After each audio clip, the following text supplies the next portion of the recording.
Praise the Lord. Good morning. అయితే ఈరోజు మనము ఒక తెలిసిన విషయాన్ని ఒక ప్రసిద్ధి మాట్లాడతారు. ఈసారి మనము కొత్త విషయం తెలుసుకుందాం, కొత్త రకంగా ఆలోచన చేద్దాం. ఇప్పటిదాకా చూడని ఆలోచన కొత్తగా చేద్దాం. ఇంతకుముందు ఆల్రెడీ నేను మీకు ఈ కథ ఒకసారి చెప్పుకుంటాను. ఒక 2-3 సంవత్సరాల క్రిందట మహబూబ్ నగర్లో నేను ఆటో ఎక్కి మళ్ళీ కాలేజ్కి వెళ్తున్నప్పుడు ఆటోలో కూర్చున్న వ్యక్తి మాట్లాడుకుంటాడు. నా పక్కన హిందూ కూర్చున్నాడు, నా ముద్దకు ముస్లిం కూర్చున్నాడు. ఆటో నడుపుతుంది ముస్లిం కాకుండా. ఈ హిందూ ఆయన ఫోన్ చేసి ఎవరితోనో కష్టాలు బాధలు చెప్పుకుంటున్నాడు, చాలా కష్టాలు చెప్పుకుంటున్నాడు. ముస్లిం ఆయన పక్కన కూర్చున్న ఇంకో వ్యక్తితో ఆయన కష్టాలు చెప్పుకుంటున్నాడు. నేను వాళ్ళిద్దరి కష్టాలు వింటూ ఉంటాను. నాకేం కష్టం లేదంటే నాకు ఎగ్జామ్ ఉంది కొన్ని రోజుల్లో. ఎగ్జామ్ ప్రాబ్లం కాదు, నేను చదువుకోవడం ప్రాబ్లం. అది ఎప్పుడు చేయలేదు. సో అప్పుడు నాకు అనిపించింది, హిందూ అయినా ముస్లిం అయినా క్రిస్టియన్ అయినా సమస్య తప్పట్లేదు. అంటే కష్టం అన్నది ఈ మతంలో ఉంటే కష్టం పోతుంది, ఆ మతంలో ఉంటే కష్టం పోతుంది అన్న మాట లేదు. ఏ మతంలో ఉన్నా కష్టం తప్పట్లేదు, ఏ మతంలో ఉన్నా ఏ దేవుని పూజించినా కష్టం తప్పట్లేదు. మరి ఈ మతమే పాటించాలి అని మనం ఎందుకు అనుకోవాలి? మన నమ్మకం ఏంటంటే యేసు ప్రభువుల జీవితం ఉంటే సంతోషంగా ఉంటాము, మనకి దుఃఖం లేకుండా ఆనందంగా ఉంటుంది అని మనం చాలా మాట్లాడుకుంటాం. యేసు ప్రభువులోని ఆనందము, నీలోని ఆనందం, నీలోని జీవన పాట కూడా పడతాం. సంతోషమే సమాధాన పాట పాడతాం, అన్ని పాటలు పాడతాం. మరి మనం నిజంగా మాట్లాడుకుంటే అంత సంతోష సమాధాన జీవితం అనుకుందా? అంత సంతోష సమాధాన జీవితం లేనప్పుడు క్రైస్తవులు ఎందుకున్నావు? వై? వాళ్ళని అడుగుతున్నాను. ప్రతి వారం ప్రార్థన చేస్తున్నాం, ప్రతిరోజు ప్రార్థన చేస్తాను. మీ శ్రమకి ఇంకా సమాధానం దొరకట్లేదు ఎందుకు? మీ ప్రార్థనకి ఎందుకు సమాధానం రాలేదు?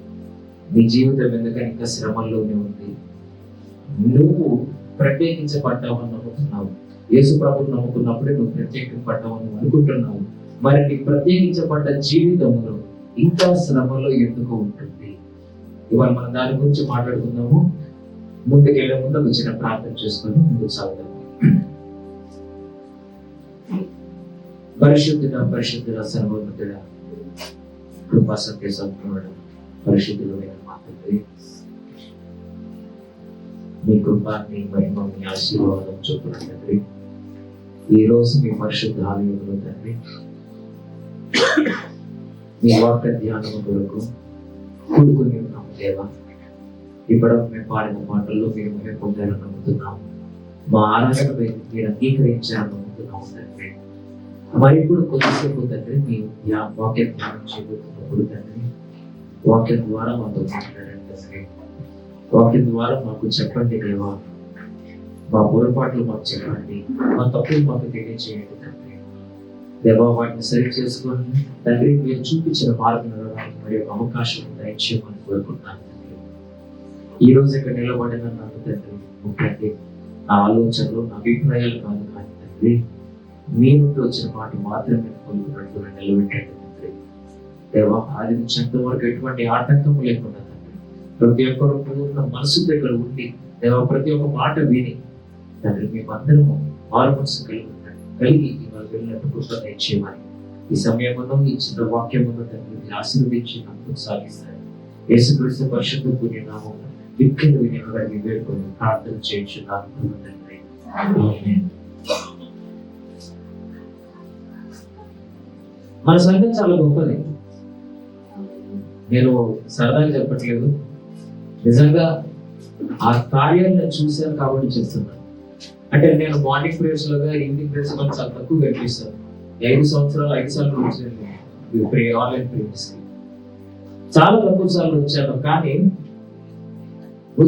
నేను మమ్మీ డాడీ ఇంట్లో కూర్చొని మాట్లాడుకున్నప్పుడు, అన్నయ్య వదిన అందరం కూర్చొని మాట్లాడుకున్నప్పుడు మన సంఘంలో జరిగే ప్రార్థనలకి వాటికి జవాబులు సాక్ష్యాలను వింటూ ఉంటాను. మనం ప్రార్థన చేసాము, అక్కడ అమ్మాయికి సీట్ వచ్చినప్పుడు ప్రార్థన చేసాము, అక్కడ పెళ్ళైంది, మనం ప్రార్థన చేసాము, ఇక్కడ పిల్లలు పుట్టారని ఎన్నో సాక్షులు విన్నాను నేను. మన సంఘం చాలా గొప్పది, చాలా బలమైన ప్రార్థన కలిగిన సంఘం, ప్రార్థన యోగులు ఉన్న సంఘం అది. మనకు లిస్ట్ ఉంటుంది, ప్రార్థన లిస్ట్. సోల్జర్కి ఒక ఇది ఇస్తారు, జాబ్ ఇస్తారు, వెళ్ళి వాళ్ళని చెప్పి వాళ్ళు తీసుకుంటారా మన దేశం వాళ్ళన్నట్టుగా మనకు లిస్ట్ వస్తుంది.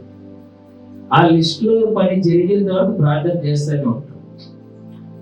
ఇందులో అద్భుతం ఏంటంటే ఆ కార్యం, ఆ ప్రార్థన రిక్వెస్ట్ పెట్టిన వ్యక్తి ఆ రిక్వెస్ట్ కంప్లీట్ అయిపోయి మనకి చెప్పడం మర్చిపోవడం అనుకోండి, మన ప్రార్థన ఆగదు, చేస్తూనే ఉంటాం.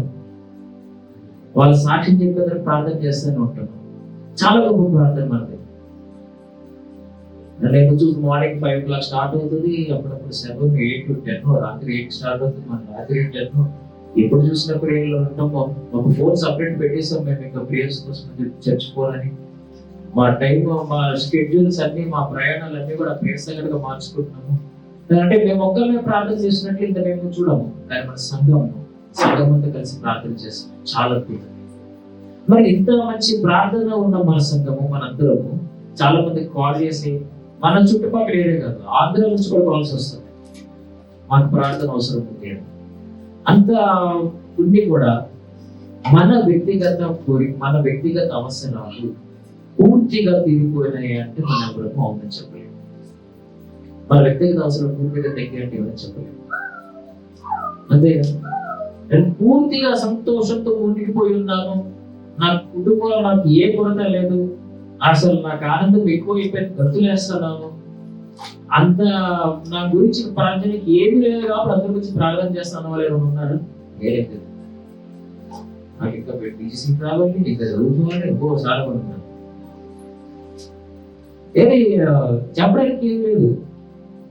మరి మన ప్రార్థన చేయటం వల్ల ఎక్కడో ఉన్న వాళ్ళు స్వస్థపడుతున్నారు, ఎక్కడో ఉన్న వాళ్ళు ఆరోగ్యం చేస్తున్నారు. మన ప్రార్థన వల్ల మన కుటుంబం ఎందుకు తీరట్లేదు? మన ప్రార్థన వల్ల మన వ్యక్తిగత జీవితం ఎందుకు మారట్లేదు? అంటే ప్రార్థన చాలట్లేదా? మన ప్రార్థన సరిపోవట్లేదా? మన ప్రార్థన సరిపోవట్లేదంటే మనకే కదా, ఎవరికి కార్యాలు జరగదు. మన ప్రార్థన చాలట్లేదంటే మన దగ్గర రిక్వెస్ట్ పెట్టిన ఏ ఒక్క ప్రార్థన ఫుల్ఫిల్ అవ్వదు. కానీ మన ప్రార్థన మాత్రం ఎందుకు అవుతుంది? భాష ప్రాబ్లమా? దేవుడికి అన్ని భాషలు వచ్చు. అసలు భూమి మీద లేని భాషలో ప్రార్థన చేసిన దేవుడు అర్థమవుతుంది. ఇప్పటికిప్పుడు కొత్త భాషను కనిపెట్టి ప్రార్థన చేసిన దేవుడికి అర్థమవుతుంది. భాష ప్రాబ్లం కాదు. టైమింగ్ ప్రాబ్లమా? దేవుడు మళ్ళీ షిఫ్ట్లు వేసుకోడు. మనం అంటే 9 to 4 షిఫ్ట్, 10 to 12 షిఫ్ట్ తీసుకుంటాం, కానీ దేవుడు షిఫ్ట్ లేదు. అన్ని ఆయనవి. ప్రాబ్లం టైంతో కూడా కాదు. లేకపోతే దేవుడు మన పర్సనల్ ప్రార్థన మాత్రమే వినడం, అన్ని ప్రేయర్స్ ఆలకించి నీ పర్సనల్ ప్రేయర్ మాత్రమే వినాలి అంటున్నాడు లేదు. ఎందుకంటే మన పర్సనల్ ప్రేయర్స్ లో కూడా కొన్ని జవాబు ఇచ్చిన సందర్భాలు ఉన్నాయి. మన పర్సనల్ ప్రేయర్స్ లో కూడా జవాబు ఇచ్చిన సందర్భాలు ఉన్నాయి.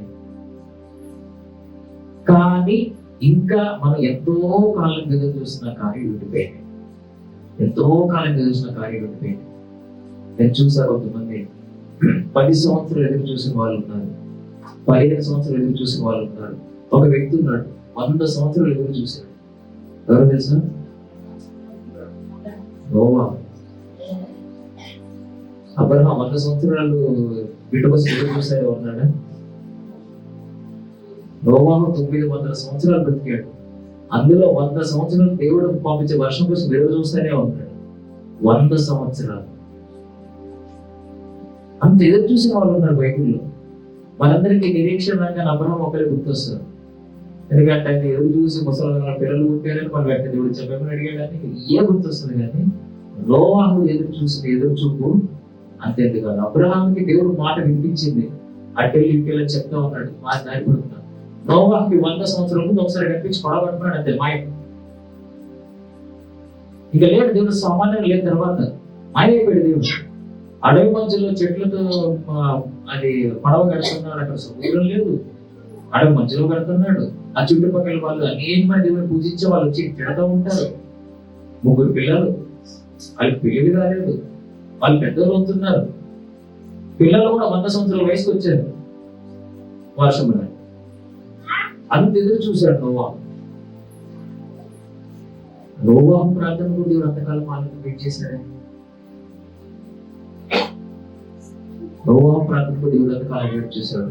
అంటే నీ ప్రార్థనకి జవాబు రావట్లేదంటే ఇంకా ఏదో ఉంది, నువ్వు మిస్ అవుతుంది. నీ ప్రార్థనకి ఏదో తగ్గుతుంది. సరే, దేవుడు మన ప్రార్థనలు ఏం తగ్గిందో గమనించే ముందు నేను అడిగే ప్రశ్న, అసలు దేవుడు నీ ప్రార్థనకి సమాధానం ఎందుకు ఇవ్వాలి? నీ ప్రార్థనకి దేవుడు సమాధానం ఎందుకు ఇవ్వాలి? నువ్వు అడిగితే దేవుడు ఎందుకు చేయాలి నీకోసం? ఇప్పుడు దేవుడు నేను 100 కోట్లు అడిగి దేవుడు నాకు ఎందుకు ఇవ్వాలి 100 కోట్లు? నేను బ్యాంక్ మీద నాకు 100 కోట్లు కావాలంటే ఒకటే ప్రశ్న అడుగుతాను, నేను ఎందుకు నీకు 100 కోట్లు? నీ దగ్గర తాకట్టు ఉందా? నువ్వు తిరిగి కట్టే స్థాయి నీకు ఎన్నో ప్రశ్నలు అడుగుతారు. 100 కోట్లు ₹1,00,000 అడుగుతారు. ఇంకొంతమంది 10,000 కూడా క్వశ్చన్లు వేస్తారు. అని దేవుడు మాత్రం మన జీవితకాలం సరిపోయే సమాధానం అడుగుతున్నప్పుడు దేవుడు ఏ ప్రశ్నించకుండా నీకు ఎందుకని ఇవ్వాలి? నీకు ఏది అర్హత ఉందని దేవుడు నీ ప్రార్థన ఆలకించి సమాధానం ఇవ్వండి. ఇవాళ మన అర్హతలు ఏంటో తెలుసుకుందాం. ఇలా ఒక వ్యక్తి యేసు ప్రభువు వాళ్ళ దగ్గరకు వచ్చి, నేను నీతో కూడా పరదేశం ఉండాలనుకుంటున్నాను, తీసుకెళ్తామని అడిగితే కుదరదు అంటాడు. ముందు వెళ్ళి 10 ఆజ్ఞలు పాటించుకురా అంటాడు. ఆయన ఏమంటాడు, చిన్నప్పుడు చేసిన ఏంటి నేను అంటాడు. సో ముందు మనము అర్హత పొందుకోవడానికి మొదటిది ఏంటంటే 10 ఆజ్ఞలు పాటించడం. అందరు 10 ఆజ్ఞలు పాటిస్తున్నాం, పాటించట్లేదు. అయ్యో అది ముందు అవి పాటించాలి. 10 ఆజ్ఞలు పాటించండి. 10 ఆజ్ఞలు ఏమున్నాయి? దేవుడు ఒక్కడే ఉన్నాడు మనకి, ఆయన వ్యక్తిని పలకూడదు, ఆదివారం పరిశుద్ధంగా ఆచరించాలి, తల్లిదండ్రులను గౌరవించాలి, పొరుగు వాళ్ళు ఆశించకూడదు, నరహత్య చేయకూడదు, వ్యభిచరింపకూడదు. మొత్తం 10 ఆజ్ఞలు. నాకు తెలిసి మన ఈ పని చేసి ఉంటాం, సగం చేసి ఉంటాం అండి 10 ఆజ్ఞలు. రెండోది, సరే 10 ఆజ్ఞలు కొంచెం మిస్ అవుతుంది అనుకుందాము. మన రోజుల్లో సమయం అనేటువంటి దశభాగమైన సమయాన్ని ఇస్తున్నాము. రోజుకి 2 గంటల ప్రార్థన కూర్చుంటాం కదా. 2 గంటలు కాకపోయినా ఒక పావుగంట ప్రార్థన చేస్తాము, అరగంట ప్రార్థన చేస్తాము, గంటైనా చేస్తాము, దశభాగమైన ప్రార్థన చేస్తున్నాము. బైబిల్ చదువుతున్నాము రోజు. మత్తయి సువార్త నుంచి ప్రకటన గ్రంథం వరకు, ఆదికాండం నుంచి మలాకి వరకు గ్రంథం చదువుతూ ఉంటాం కదా. బైబిల్ కూడా చదువుతున్నాము. ఇంకా అర్హత కావడానికి దేవుడు మనల్ని ప్రార్థన ఆలకించడానికి సమాచారం ఇంకా అర్హతలు ఏముంటాయి? 10 ఆజ్ఞలు పాటించాలి, వాక్య ధ్యానం చేయాలి, ప్రార్థన చేయాలి, ఇంకా మంచి కార్యాలు అంటారు మనం చేస్తున్నాం. మన సంఘం మన సమావేశం మన చర్చ ద్వారా చాలా కార్యాలు చేస్తున్నాం. ఇంకా మనకి ఎటువంటి అర్హత కావాలి? ఇంకేదైనా అర్హత కావాలా మనకి? మన దేవుళ్ళలో కలిసిపోవాలి అనేటువంటి కాన్సెప్ట్ ఉంది. దేవుడు నేను ఒకటైపోవాలి అన్న కాన్సెప్ట్ ఒకటి ఉంది. అంటే ఆయన నడవమంటే నడవాలి, కూర్చోమంటే కూర్చోలేని ఒక కాన్సెప్ట్ ఉంది. మనం దేవుళ్ళలో కలిసిపోతే, అంటే దేవుళ్ళలో కలవటం అంటే ఏంటి? బల తీసుకోవటమా? ఆయన రక్తం మన రక్తంలో కలవాలి, ఆయన శరీరం మన శరీరంలో కలవాలి, ఇలాంటి కాన్సెప్ట్ ఉంది. బల తీసుకోవడం వల్ల దేవుళ్ళలో కలుస్తామా? నేను ఇవన్నీ మీకు చెప్తున్నట్టే మనం ఇవన్నీ దాదాపు చేసాం. 10 ఆజ్ఞలు పాటిస్తున్నాము, ప్రార్థన చేస్తున్నాము, వాక్య పఠనం చేస్తున్నాము, బల్ల తీసుకుంటున్నాము. దేవుడు మన ప్రార్థన ఆలకించి వాటికి సమాధానం ఇవ్వడానికి కావాల్సిన చాలా పనులు మనం చేస్తున్నాము. అయినప్పటికీ మన వ్యక్తిగత ప్రార్థనకి సమాధానం లేకపోతుంది. అంటే ఇవి కాకుండా దేవుడు ఇంకేదో కోరుకుంటున్నాడు నీ దగ్గర నుంచి. ఇవి కాక దేవుడు నీ దగ్గర ఇంకేదో కోరుకుంటున్నాడు. మన వాక్యంలో చూద్దాం. దేవుడు మన దగ్గర మత్తయి సువార్త 7వ అధ్యాయం 22-23. మత్తయి సువార్త 7వ అధ్యాయము. ప్రభువా మీ నామం ప్రవచింపలేదా? మీ నామం దెయ్యములను వెళ్ళగొట్టలేదా? అనేక అద్భుతములు చేయలేదా అని చెప్పుదురు. అప్పుడు నేను మిమ్మును ఎన్నడూ ఎరుగను. మనందరము ప్రస్తుతం ఈ కండిషన్ లో ఉన్నాం. ఆయన నామములో ప్రార్థన చేస్తున్నాము, ఆయన నామములో ఎంతో మందికి మన స్వస్థతలు చేస్తున్నాము, ఆయన నామములో ఎంతో మందికి ఆశీర్వాదాలు పలుకుతున్నాము. ఈ మన సంఘం నుంచి ఎంతో మందికి అన్ని సేవా కార్యక్రమాలు అన్ని చేస్తున్నాము. మా దేవుడు ఇప్పుడు అక్కడికి వెళ్ళాక దేవుడు ఏమంటాడంటే నీకు ఎవరికైనా అంటాడు దేవుడు. అంటే నీ ప్రార్థన వల్ల 10 మంది 1000 మంది 10,000 మంది మారుమనసు పొందినా, నీ ప్రార్థన వల్ల ఎంతో మంది స్వస్థపడినా, ఎన్నో దెయ్యాలను నువ్వు వెళ్ళగొట్టగలిగినా దేవుడు ఎవరు తెలియదు అంటాడు. ఎందుకంటే అది ఆయన నామకున్న శక్తి, అది నీ ప్రార్థన శక్తి కాదు. నువ్వు ఆయన సన్నిధిలో వేడుకున్నావు కాబట్టి ఆయన చేశాడు, నీ ఘనత లేదు. చాలాసార్లు మనము వింటూ ఉంటాము, మా ఊర్లో పాస్టర్ గారు ఉంటారండి, ఆయన చెప్పిన 1000 వదిలిపోతాయి అంటారు. వినేనా మాట? పక్క పక్కన వాళ్ళు ఇంటి పరిగెట్టు ఆఫీస్ వాళ్ళు చెప్పుకుంటూ ఉంటారు, చాలా బాగా చాలా పాస్టర్ గారు చేయబెట్టడం ఎగిరిపోతుంది దెయ్యాలు. పాస్టర్ గారు ఇంటికి వస్తే చాలా వాళ్ళు ఆరాధిస్తున్న మనిషినే కదా, పాస్టర్ గొప్పదని చెప్తున్నారు కదా.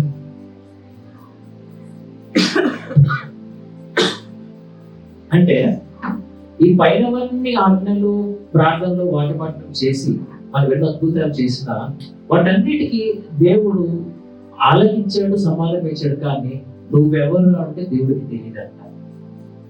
నువ్వెవరో నాకు తెలియదు, దేవుడికి ఏదో కోరుకుంటున్నాడు. అది ఏంటంటే మొట్టమొదటిది పదార్థం.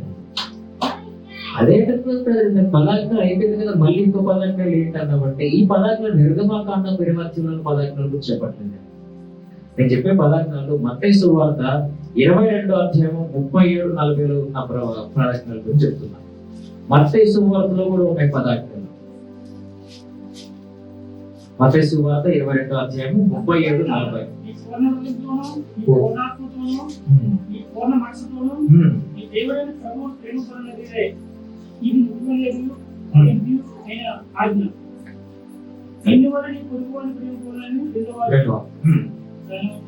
ఈ 2 ఆజ్ఞలు ధర్మశాస్త్రం అంతటికి ప్రవక్తలకు ఆధారమై ఉన్నది అని అతను నాకు ఇది చెప్పాను. ఈ 2 ఆజ్ఞలు ధర్మశాస్త్రానికి ఆధారమై ఉంది. అంటే పదార్థాలు మనకి చెప్పింది ధర్మశాస్త్రము, నిర్గమాకాండం 20 పదార్థాలు చెప్పింది ధర్మశాస్త్రము. ఆ ధర్మశాస్త్రము ఆ పదార్థాలు మొత్తము కూడా ఈ 2 ఆజ్ఞల ఆధారంగానే రాయబడ్డాయి అని మత్తయి సువార్తలో ఎవరు చెప్పారు? యేసు ప్రభువు వారే చెప్పారు. శిష్యులు చెప్పలేదు, పరిసయ్యులు చెప్పలేదు. యేసు ప్రభువు చెప్పాడు. ఈ 2 ఆజ్ఞలనే ఆధారంగా మిగతా పదార్థాలు రాశారంటాడు. సరే, ముందు ఒక్కొక్కటిగా మనం చూద్దాము. నీ పూర్ణ హృదయంతో, పూర్ణ ఆత్మతో, పూర్ణ మనస్సుతో. హృదయము, మనస్సు, ఆత్మ, ఈ 3 వేరు వేరు పదాలు. ఎప్పుడైనా గమనించారా? హృదయము, మనస్సు, ఆత్మ 3. హృదయం ఎక్కడ ఉంటది? ఇక్కడ ఉంటది. మనసు ఎక్కడ ఉంటది? ఇక్కడ ఉంటది. ఆత్మ ఎక్కడ ఉంటది? ఇక్కడే ఉంటది. అంతేనా? ప్రేయర్ చేసేటప్పుడు ఎవరికైనా చెప్పేటప్పుడు హృదయం పెట్టి ఆలోచించండి, మనసులో కలిగింది చెప్పండి, ఆత్మతో ప్రార్థన, అన్ని ఇక్కడ గురుకుని తెలుపుతాం. ఇంగ్లీష్ లో దీన్ని మైండ్, హార్ట్ అండ్ స్పిరిట్ అని రాశారు. ఇంగ్లీష్ ట్రాన్స్లేషన్ లో mind, heart and spirit difference చూద్దాం. మైండ్ అంటే మెదడు, ఇక్కడ మనస్సు అని రాశారు. మైండ్ అంటే మన బ్రెయిన్ ఎప్పుడు వాడతాము? ఎప్పుడు వాడుతూనే ఉంటాము.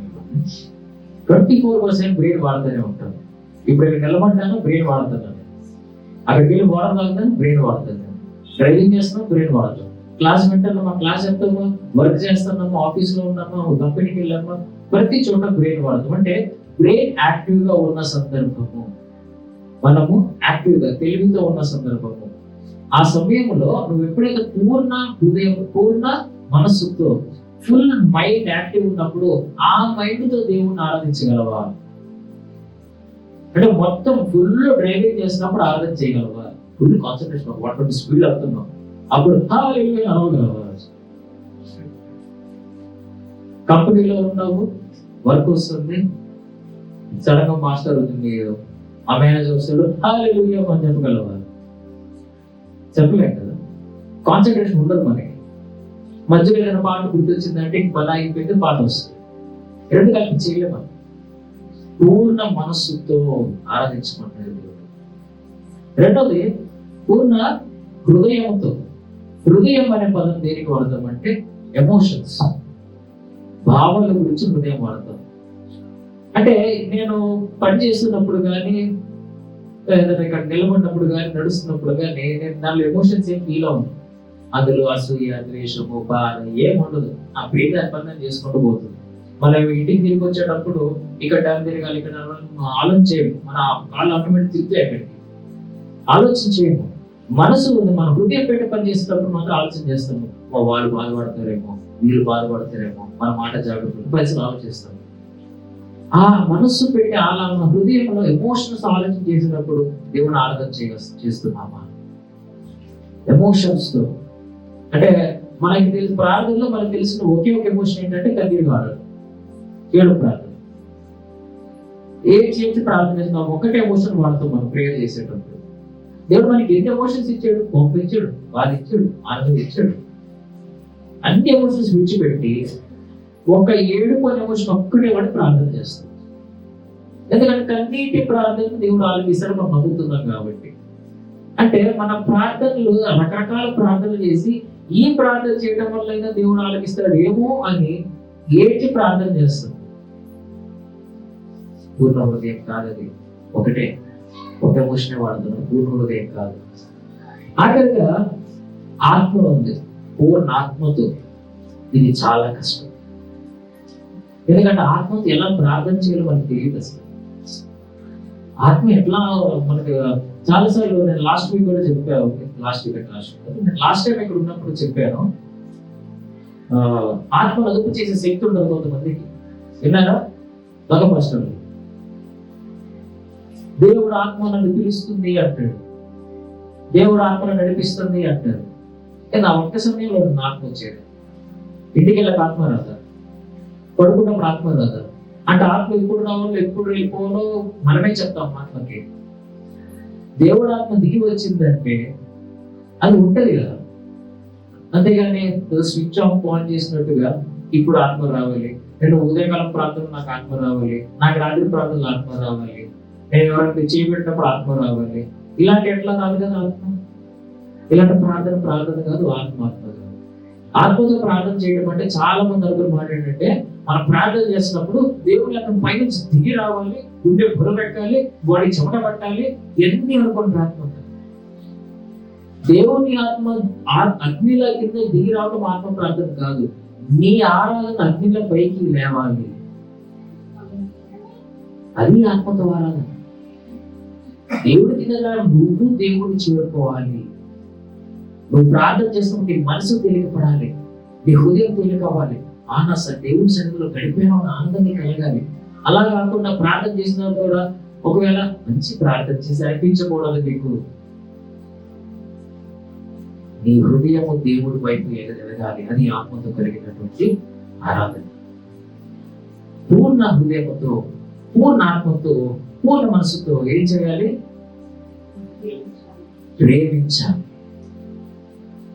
నేను ఇప్పుడు ఆరాధన పదం వాడాను, కానీ బైబిల్ చెప్తుంది ప్రేమించాలి. ఇది కొత్తది మనకి. ఆరాధన అంటే చేస్తాం, స్తుతి అంటే చేస్తాం, మనం ప్రతి రోజు చేస్తాం, ప్రార్థన అంటే చేస్తాం. ప్రేమించడం ఏంటి? ఇది ఎట్లా చేయగలము? అది కూడా ఎట్లాగా? పూర్ణ మనసుతో, ఫుల్ బ్రెయిన్ యాక్టివ్ దేవుడిని ప్రేమించాలంట. పూర్ణ హృదయంతో, అన్ని ఎమోషన్స్ దేవుడిని ప్రేమించాలంట. పూర్ణ మన అంటే ఆత్మతో పైకి వెళ్ళాలి. ఆ పూర్ణ ఆత్మతో దేవుడిని ప్రేమించాలంట. ఇది ఎట్లా సాధ్యమవుతుంది? ఇలాంటివి చేయగలమా? మన జీవితంలో మనం అత్యంతంగా ప్రేమించే వాళ్ళు ఉంటారు, మన లైఫ్ పార్ట్నర్ కానీ, మన పిల్లలు కానీ. వాళ్ళని మనం పూర్ణ హృదయంతో, పూర్ణ ఆత్మతో, పూర్ణ మనసుతో ప్రేమిస్తాం.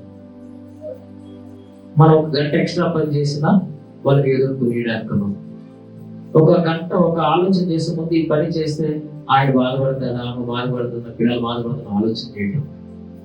పూర్ణ ఆత్మతో ప్రేమించడం ఎప్పుడు చేయలేదు, అది అవ్వదు కూడా, మనకి తెలియదు కూడా ఎట్లా చేయాలి. నాకు కూడా తెలియదు. ఈ మూడు విషయాల్లో అంటే పూర్ణం అంటే కంప్లీట్ గా, అంటే నీలో ఏదో దాచుకోకూడదు, నీలో ఏదో ఉంచుకోకూడదు, మొత్తం కూడా దేవుణ్ణి ప్రేమించడానికి వాడమని అడుగుతున్నాడు దేవుడు. అలా చేయగలమా? అది చేసామా ఎప్పుడైనా? రెండో ఆజ్ఞ చూద్దాము. పొరుగు వాడిని ప్రేమించడం, నిన్ను వల్లే నీ పొరుగు వాడిని ప్రేమించాలి. పైన 3 ఏ రోజైనా చేయగలమేమో కానీ ఇది మాత్రం ఎప్పటికీ చేయలేము. పూర్ణాత్మతో దేవుడిని ప్రేమించడం కూడా ఒకరోజు సాధ్యపడుతుందేమో కానీ నిన్ను వల్ల నీ గురి వల్ల ప్రేమించడం మాత్రం అయ్యే పని కాదు. అంటే నేను మన వల్ల కాదు అని చెప్తున్నానంటే మీ వల్ల కానీ చెప్పడం ఉద్దేశం కాదు. మానవ శరీరం ఆ పని చేయలేదు. మానవ శరీరంలో లోపం అది. ఎక్కడ వచ్చింది ఆ లోపము? ఆ పండు దగ్గర వచ్చింది. ఆదికాండం నెలల పండు కోసం అక్కడెక్కడో ఆదాము హవ్వ ఒక పండు తింటే ఈ రోజు ఎవరిని ప్రేమించలేదు. అది అయ్యే పని కాదు. ఎందుకంటే ఒక మనిషి మీద ప్రేమ కంటే ముందు నీకు ద్వేషం పడుతుంది. ఎప్పుడైనా ఫ్రెండ్స్ అందరూ కూర్చొని మాట్లాడుకున్నప్పుడు ఫస్ట్ మనం కలుసుకునే విషయాలు ఎట్లా మాట్లాడితే మా ఫ్రెండ్స్ నన్ను అంటారు, మీరు పెద్ద ఎదవనుకున్నా అంటారు ఫస్ట్. అది అదే అంటారు. లేదంటే ఈవేళ ఉపయోగం లేదు అనుకుంటారు. ఫస్ట్ ఇంప్రెషన్స్ ఎప్పుడు ఫ్రెండ్స్ దగ్గర ముందు ద్వేషమే ఉంటుంది, చిరాకే ఉంటుంది. ఇంకా అందరూ క్లోజ్ అవుతారు, ఇద్దరు వేస్ట్ క్లోజ్ అవుతారు. ఇది అద్భుతం. సో పూర్ణ మనసుతో మనం నిన్ను వాళ్ళని పొరుగుని ప్రేమించడం అంటే చాలా కష్టం. లేదు బ్రదర్, నేను అందరిని ప్రేమిస్తాను, నా ఎవరి మీద కోపం లేదు కదా. అబ్బా, ఒకసారి ఆలోచించండి. ఎవరినైనా చూసి వాళ్ళని మిగతా వాళ్ళందరూ ప్రేమిస్తున్నారని చూసి ఎందుకు వాళ్ళని ప్రేమిస్తున్నారు, నాకేమైంది, నాకు రాదా, నాకు నా చేయడం రాదు, నన్ను చూస్తున్నారు, వాడికి ఇంట్రెస్ట్ కావాలా, నేను లేదా నీకు అనిపించింది. నీ ఆఫీస్లో వేరే ప్రమోషన్ ఇచ్చినప్పుడు వాడికి ఏదో ప్రమోషన్ ఇచ్చాడు, నాకు ఎందుకు ఇవ్వలేదు. అక్కడ నీ బాధ నీ ప్రమోషన్ రాలేదని కాదు, వాడికి వచ్చింది. ఎందుకంటే నీ మనసులో నువ్వు ఇంకా గొప్ప, నేను కంపెనీకి ఎన్ని చేశాను, నేను ఓవర్ టైం చేశాను, అది వాళ్ళ మనిషిని చూసి అసూయ పడ్డాం అనుకో, నాకు వచ్చిన బాగుంటుంది. అది అసూయ నీకు రాలేదని కాదు, వాళ్ళకు వస్తుందని. ఇది చేయకుండా నువ్వు ఇప్పటిదాకా ఉన్నావంటే నేను నమ్మను. ఎందుకంటే మానవ శరీరంలో ఉంటే బేసిక్ క్వాలిటీ పక్కన వరకు ససేయబడటం, ఇది అందరూ చేస్తారు. ద్వేషము, కుళ్ళు. ఒకరోజు ఒక ఆన్లైన్ సెమినార్ వింటా ఉన్నా నేను. ఒక అమ్మాయి తన చిన్నప్పుడు విషయాన్ని చెప్తా ఉంది. చిన్నప్పుడు వాళ్ళ ఫ్రెండ్ అంట బాగా ఎంజాయ్ చేస్తుందని చెప్పి, అంటే బాగా ఆడుకుంటుందని చెప్పి ఈ అమ్మాయి వాళ్ళ ఇంటికి వెళ్ళి ఈ అమ్మాయి ఎక్కువ తిరుగుతుంది, ఇంటికి తీసుకురండి అని చెప్పి ఇంటికి పంపించింది. అసూయ. ఈ అమ్మాయి ఎక్కువ ఎంజాయ్ చేస్తుంది. చూశాను ఇలాంటివి, మా ఫ్రెండ్స్ సర్కిల్ కూడా చాలా మంది చూశాను. నేను అనుకున్నాను ఇవన్నీ చిన్నప్పుడు చేస్తుంటారు, ఈ వయసులో ఎవరు చేస్తారు, అందరూ చేస్తున్నారు ఈ వయసులో కూడా, బయటికి చెప్పట్లేదు అంతే. మనలో కూడా ఉంటుంది అది. ఒకసారి ఆలోచన చేసుకోండి, మనందరిలో కూడా ఉంటుంది అది. అది బయట వ్యక్తి మీద అవసరం లేదు. నీ అన్న మీదో, నీ చెల్లి మీదో, నీ పక్కింటి వాళ్ళపైన, ఎవరి పైన ఉంటుంది అది. నువ్వు అనుకుంటావు దేవుడు అవే చూస్తూ ఉంటాడు, నాకు అన్నీ కనిపిస్తుంది. నిన్ను వాళ్ళని పొరుగుని ప్రేమించడం సాధ్యపడదు. ఇప్పుడు దేవుడు నువ్వు పైన 4 విషయాలు మాట్లాడుకున్నావు, 10 ఆజ్ఞలని, ప్రార్థన, వాక్యపట్నం అని, దేవుడితో కలవాలని. ఈ 4 కాకుండా దేవుడు చెప్పిన 2 ఆజ్ఞలు ఏంటంటే దేవుడిని ప్రేమించాలి ఒకటి, పొరుగుని ప్రేమించాలి ఒకటి. ఈ అర్హతలు మనకున్నాయా? ఈ అర్హతలు మనకి లేనప్పుడు ఎందుకని దేవుడు మన ప్రార్థనకి జవాబు ఇవ్వాలి? ఈ అర్హతలు ఏమీ లేనప్పుడు ఎందుకని దేవుడు మన ప్రార్థనలకి సమాధానం ఇస్తాడు? ఇక్కడే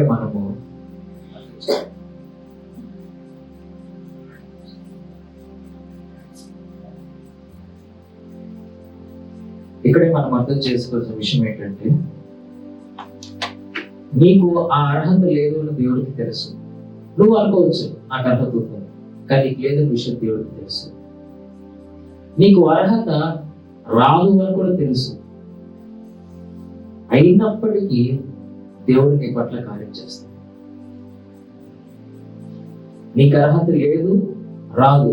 అయినప్పటికీ దేవుడు నీకు తప్పకుండా కార్యం చేస్తాడు. అదే మనం చూస్తాము విలాప వాక్యాలు 3వ అధ్యాయము 22వ వచనం 24వ వచనం. విలాప వాక్యాలు 3వ అధ్యాయము 22, 24లో యెహోవా కృపగలవాడు, ఆయన వాత్సల్యత ఎడతెగక నిలిచినది కనుక మన నిర్మూలము కాకున్న వారము అనుదినము నూతనముగా ఆయన వాత్సల్యత పుట్టుచున్నది. నీ వ్యక్తి అనుదినము నీ మీద నూతనంగా వాత్సల్యత పుడుతుందంట. In full knowledge. దేవుడికి 100% తెలుసు నీకు అర్హత లేదు, అర్హత రాదు అని. అయినప్పటికీ అనుదినము ఆయనకి నీ పైన వాత్సల్యత నూతనంగా పుడుతుంది. అంటే నువ్వు వద్దన్న దేవుడు ఆశీర్వదిస్తా అంటాడు. నీకు ఆశీర్వాదం అర్హత లేకపోయినా దేవుడు ఆశీర్వాదం ఇస్తా అంటున్నాడు. ఇప్పుడు మీరు ఆలోచిస్తున్నారు, దేవుడు ఆశీర్వాదం ఇస్తా అన్నప్పుడు ఇంతసేపు అర్హత గురించి ఎందుకు మాట్లాడగలుగుతారు? అన్ని గుర్తు చేసి అర్హత లేదు అన్నావు కదా. మరి దేవుడు అర్హత ఉన్నా లేకపోయినా ఆశీర్వాదం ఇస్తాడు అని నీకు ముందే తెలిసినప్పుడు ఎందుకు ఇంతసేపు నువ్వు సాగదీసావు ఇదంతా అని నన్ను అడగచ్చు.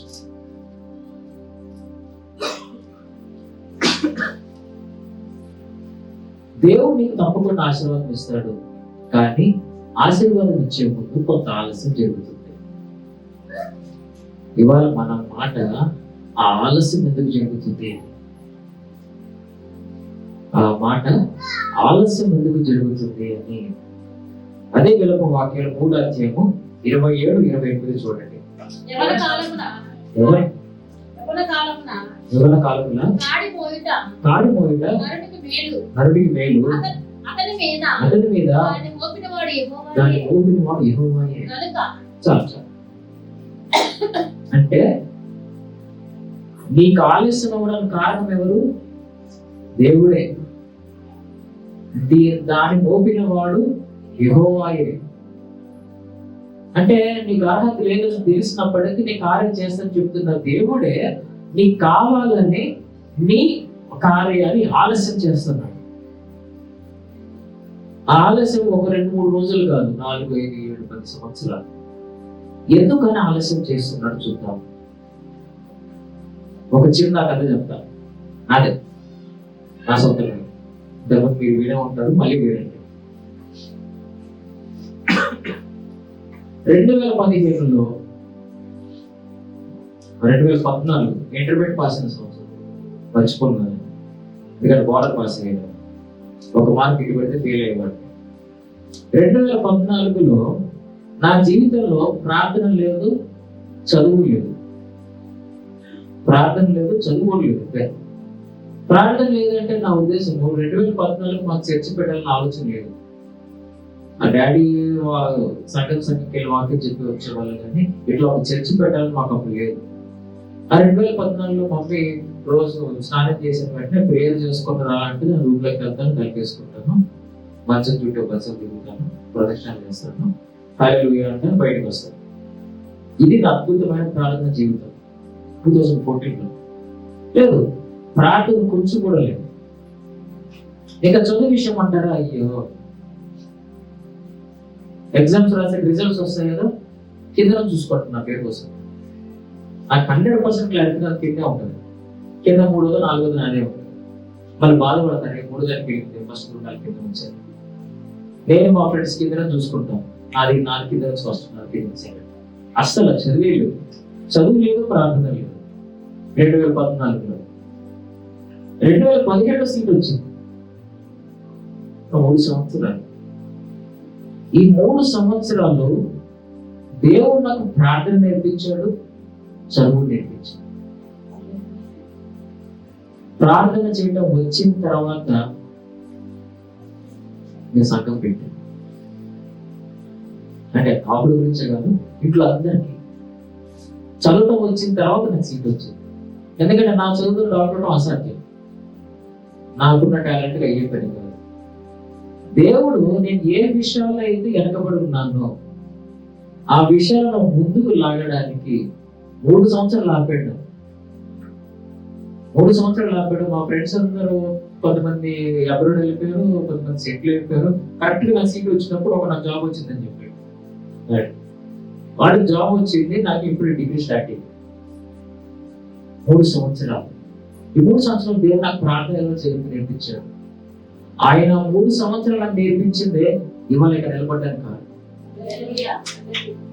నేను ఎక్కడైతే తప్పానో అక్కడ ఆయన లేపాడు. ఆ 3 సంవత్సరాల ముందు నేను పాస్ అవటం ఎక్కువ అనుకుంటే ఇవాళ నేను దాదాపు ఒక 300 మంది క్లాసులు చెప్తున్నాను. ఎంబీబీఎస్ స్టూడెంట్స్ కి, డెంటల్ స్టూడెంట్స్ కి, మెడికల్ స్టూడెంట్స్ అందరికి నేను క్లాసులు చెప్తాను. వాళ్ళందరూ మాకు ఆచార్య కావాలి అంటే చదువు లేదు, నాకు ప్రార్థన లేదు. దేవుడికి తెలుసు ఫ్యూచర్ లో నాకు ఈ 2 నాకు చాలా పనులు ఉన్నాయి. దేవుడికి తెలుసు తర్వాత వీటిని ఇట్లా వాడుకోవాలని. కాబట్టి అక్కడ 3 సంవత్సరాలు ఆలస్యమైనా సరే అవి సమకూర్చిన తర్వాత, నేను సిద్ధపడ్డాను దేవుడికి తెలిసిన తర్వాత, ఆయన కనిపించిన తర్వాత నేను చదవకుండా ఎగ్జామ్ రాసే సీట్ వచ్చింది. 3 సంవత్సరాలు చదివాను, ఆఖరి సంవత్సరం చదవలేదు, విశ్వసించాను, పైకి చూసుకున్నాను, సీట్ వచ్చింది. దానికి సాక్ష్యము నేను ఇక్కడ నిలబడ్డాను. ఆలస్యం జరిగిన మాట నిజమే, కానీ కార్యం జరిగిన మాట అంతకన్నా పెద్ద నిజం. ఆ కార్యము ఎంత గొప్పదంటే నా జీవితకాలం ఈ సాక్ష్యం ఉంటుంది. నా దగ్గర నా పేరు ముందు డాక్టర్ పని చూసిన ప్రతిసారి నాకు 3 సంవత్సరాలు గుర్తొస్తాయి. దేవుడికి సిద్ధపరిచిన మాట గుర్తొస్తాయి. నేను ఎక్కడికి వెళ్ళి సాక్ష్యం చెప్పచ్చు. దేవుడు సిద్ధపడాలంటే ఆయన కార్యంలో గొప్పది. అలానే నీ జీవితంలో అడుగుతున్న అవసరాలను బట్టి, అక్కలను బట్టి నువ్వు ఏదో తప్పుతున్నావు. అది నువ్వు సమకూర్చుకోలేదు. ఇంకా నీ దగ్గర తప్పుతుంది. దేవుడు నీకు అది సిద్ధపడిన తర్వాత ఇవ్వాలనుకుంటున్నాడేమో. అంటే ఇవాళ నుంచి నువ్వు చేసిన ప్రార్థన, నువ్వు కళ్ళు మూసుకొని నా స్వస్థకాలు ప్రార్థన చేయడం వల్ల, లేకపోతే మన పాష గారి దగ్గర, లేకపోతే ఒక 100 మంది పాస్టర్లు కూర్చోబెట్టి రికమెండేషన్ ప్రేయర్ చేయించడం వలన, ఉపవాసం నుండి ప్రార్థన చేయడం వలన, కన్నీరు కాచి ప్రార్థన చేయడం వలన ఏం తేడా లేదు. నాకు ఇది కావాలని అడిగితే సరిపోదు. నువ్వు చేయాల్సిన ప్రార్థన, నాకు ఇది కావాలంటే నేనేం చేయాలి, నాలో ఏ మార్పు కోసం ఆలస్యం చేస్తున్నాను, నా ఆలోచన మారాలా, నా ప్రార్థన మారాలా, నా జీవితం మారాలా, నేను ఏం చేస్తే మారుతుంది. నిజం చెప్తున్నా, నాకు సీట్ వచ్చిన ఆఖరి సంవత్సరంలో రోజు ప్రేయర్ చేసేవాడిని. ఒక్కసారి కూడా నాకు సీట్ రావాలని ప్రార్థన చేయలేదు. ఆఖరి సీట్ వచ్చే ముందు రోజు ఒక్క రోజు కూడా తండ్రి నాకు సీట్ ఇవ్వడం ప్రార్థన చేయలేదు. నేను నీలో ఎదగడం నేర్పించు తండ్రి అని అడిగాను. నీ ప్రార్థన నేర్పించు తండ్రి అని అడిగాను. వాక్యం నేర్పించు తండ్రి అని అడిగాను. కానీ సీట్ ఇవ్వదని నేను ప్రార్థన చేయలేదు. దేవుడు కనిపించి నేను సిద్ధపడ్డానని అప్పుడు చేస్తాను. ఈ రోజు నువ్వు చేయాల్సిన ప్రార్థన, ఇక్కడ నుంచి నువ్వు చేయాల్సిన ప్రార్థన ఏంటంటే, నీకు ఏది కావాలో అడగడం మాత్రమే కాదు, నీకు అది సమకూర్చబడాలి అంటే నువ్వు ఏం మార్చుకోవాలి. నువ్వేం మార్చుకుంటే దేవుడి సన్నిధిలో నువ్వు మాత్రం. అంటే ఇది ఎట్లా కుదురుతుంది? ఉదయం లేచిన మొదలు రాత్రి పడుకునేంత వరకు దేవుడిని అడుగుతూ ఉండాలి. దేవాన్ని ఎక్కడ మారాలి ఆయన మార్గం చూపిస్తారు. నువ్వు ఇలా చేస్తే మారుతావు, అలా చేస్తే మారుతావు. అప్పుడు కదా నువ్వు పూర్ణ హృదయంతో, పూర్ణాత్మతో, పూర్ణ మనసు దేవుడిని ప్రేమించగలిగి. ఎప్పుడైతే నేను కంప్లీట్ టైం అంతా దేవుడు కేటాయించి, దేవా నువ్వు నా నడవాలని మార్గంలో సిద్ధపరుస్తున్నావు, నీ మార్గంలో నేను నడవాలంటే ఏం చేయాలని నీ మనసు మొత్తం ఆయన పెట్టి ప్రార్థన చేస్తే అదే కదా పూర్ణ హృదయం, పూర్ణాత్మ, పూర్ణ మనసు ప్రేమించడం అంటే. నువ్వు అంతగా దేవుడిని ప్రేమిస్తున్నప్పుడు ఆయన మార్గంలో నడిచినట్టేగా. భూమిపైన మనుషుల బ్రతుకులు నడిపించి నేనే మార్గం అన్నాడు. ఆ మార్గంలో నడిచినట్టేగా. ఆ మార్గంలో నువ్వు నడిచినప్పుడు యేసు వలె నువ్వు మారుతావుగా మెల్లగా. యేసులాగా నువ్వు మారినప్పుడు యేసయ్య ఏ విధంగా అందరిని ప్రేమించడం, నువ్వు అందరిని ప్రేమిస్తావుగా. అదే రెండో ఆజ్ఞ, నిన్ను వల్లే నీ పొరుగు వారిని ప్రేమించు. ఒకవేళ నా చుట్టుపక్కల వాళ్ళందరినీ నా సొంత బాబాయ్, నా సొంత పెద్దనాన్న, నా సొంత పిన్ని అని అనుకున్నాను. అప్పుడు నేను వాళ్ళని దొంగతనం చేయను, వాళ్ళపైన అసూయపడను, వాళ్ళు ద్వేషించను, వాళ్ళు ఏది ఆశించను, వాళ్ళందరినీ ఈక్వల్గా గౌరవిస్తాను, అందరిని ప్రేమిస్తాను. అట్లనే వాళ్ళు కూడా ఫీల్ అవ్వాలి. సమాజంలో 100 మంది ఒకే రకంగా ఫీల్ అవుతున్నారు అనుకోండి, అక్కడ మానభంగాలు ఉండవు, దొంగతనాలు ఉండవు, అల్లర్లు ఉండవు, అసూయులు, ద్వేషం ఉండదు. నా కష్టమైతే నువ్వు అనుకుంటావు, నీ కష్టమైతే నేను అనుకుంటాను. అందరు కలిసి ప్రార్థన చేసుకుంటారు, అందరు దేవుడు చూపిస్తారు. ఇది కదా దేవుడు చెప్పింది. దేవుడు 2 వాటిని నెరవేర్చబడ్డాయి. ఎప్పుడైతే నీ కోరికను దేవుడి సన్నిధిలో కోరుకునే ముందు ఆ కోరిక తీరడానికి నేనేం మారాలి తండ్రి, అవన్నీ తప్పకుండా జరుగుతున్నాయి. దేవుని ఆత్మ నీలో ఉండాలి అంటే ఆ విషయం అడగాలి. దేవుని ఆత్మ నేను సరి చేస్తుంది, నడిపిస్తుంది. ఫస్ట్ మొదలుపెట్టే ముందు ఒక కథ చెప్పాను, ఆటో డ్రైవర్తో ఉన్న కథ. అన్ని మతాల సమస్యలు ఉన్నాయి, నీ మతంలో కూడా సమస్య ఉంది. నువ్వెందుకు క్రీస్తు వెంబడిస్తున్నావంటే దీనికోసమే. ఎందుకంటే దేవుడు నన్ను ఆశీర్వదించడం మాత్రమే చేయట్లేదు, దేవుడు నన్ను మారుస్తున్నాడు. దేవుడు నాకు కేవలం శ్రమలు ఇస్తుంది, నేను ఆయన ఆరాధన చేయడానికి కాదు, ఆ శ్రమలో నిలబడతానని, ఆ శ్రమను తట్టుకొని నిలబడి సాక్ష్యంగా ఉంటానని గట్టిగా మాట్లాడాను. అంటే దేవుడు నన్ను నాయకుడిగా మార్చడానికి శ్రమలు ఇస్తున్నాడు, నన్ను బాధ పెట్టడానికి, భయపెట్టడానికి కాదు. ఆ శ్రమలో దేవుడు నాకు సంతోషం ఇస్తున్నాడు. వేరే మతాల్లో కష్టాలు ఉండొచ్చు, వేరే మతాల్లో వేరే ఉండొచ్చు, కానీ నా మతంలో దేవుడు నాకు శ్రమతో పాటు సంతోషం కూడా ఇస్తున్నాడు. శ్రమ ఇవ్వట్లేదు కాదు, శ్రమ ఇస్తున్నాడు. ఆ శ్రమలోనే సంతోషం ఇస్తున్నాడు. అందుకే నేను అంటాను, క్రీస్తే నా రక్షకుడు, క్రీస్తు మాత్రమే నా రక్షకుడు. ఇవాళ నుంచి మన ప్రార్థన జీవితం మార్చుకుందాము. ఇవాళ నుంచి మనము దేవుడి సన్నిధిలో మన అక్కర్ల కొరకు ప్రార్థన చేయడం మాత్రమే కాదు, దానికంటే ముందు తండ్రిని ఏ విధంగా మారాలి. బహుశా ఆ మార్పు కోసమేమో నీ కార్యం ఆలస్యం జరగకూడదు. మన ప్రార్థన అనేక మంది స్వస్థపడుతున్నారు, అనేక మంది కార్యం చూస్తున్నారు. ఆ కార్యము మన జీవితంలో కూడా జరగాలి, దానికి మనం మారాలి. ఇదే కదా నిజమైన క్రైస్తవ జీవితం. ప్రార్థన చేసుకుందాం.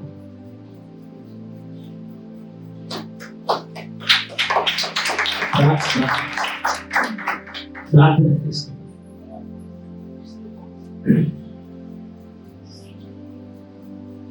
పరిశుద్ధుడా, పరిశుద్ధుడా, పరిశుద్ధుడా, కృపా సత్య సంపూర్ణుడా, మహోన్నతుడా తండ్రి, ఈ మధ్యాహ్నం పూట దేవా నీ సన్నిధిలో ఉన్నాను తండ్రి. నాకే తెలియకుండా ఎన్నో పాపాలు చేసిన వాడిని, అసూయ, ద్వేషము, కుళ్ళు వంటి అనేకమైన ఆలోచనలు దేవా, నేను కేవలం నా ఆశీర్వాదానికి మాత్రమే వాడుకుంటున్నానేమో, నా అగ్రం తీర్చడానికి మాత్రమే నేను పూజిస్తున్నానేమో దేవా, నన్ను క్షమించండి దేవా. ఇది మొదలుకొని నేను ఏ మార్గంలో నడవాలని కోరుకుంటున్నావు, నేను ఏ మార్గంలో ఉండాలని నువ్వు ఆదేశిస్తావు, ఆ మార్గంలో నడవటం నాకు నేర్పించండి. నా అవసరాలు తండ్రి, నాకన్నా ముందు నీవు ఎరిగిన వాడవు, నాకేది అవసరమో నీకే ముందు తెలుస్తుంది. దాని ఈ రోజు సిద్ధపరచండి దేవా. నీ ఇచ్చే ఆశీర్వాదానికి అర్హత లేని వారిని అర్హుడుగా చేయమని కోరుకుంటున్నాను తండ్రి. ఈరోజు ఈ గది నుంచి బయటికి వెళ్తున్నప్పుడు దేవా, నా ప్రార్థన మారాలి, నా జీవితం మారాలి, మీ పైన నాకున్న ఆనంద ప్రేమగా మారాలి. ఈ ప్రభుత్వం దీవించమని కోరుకుంటున్నాను. ఇప్పటి వరకు చేసినటువంటి నా అతిక్రమాలను క్షమించండి, తెలియక చేసిన తప్పులు క్షమించండి.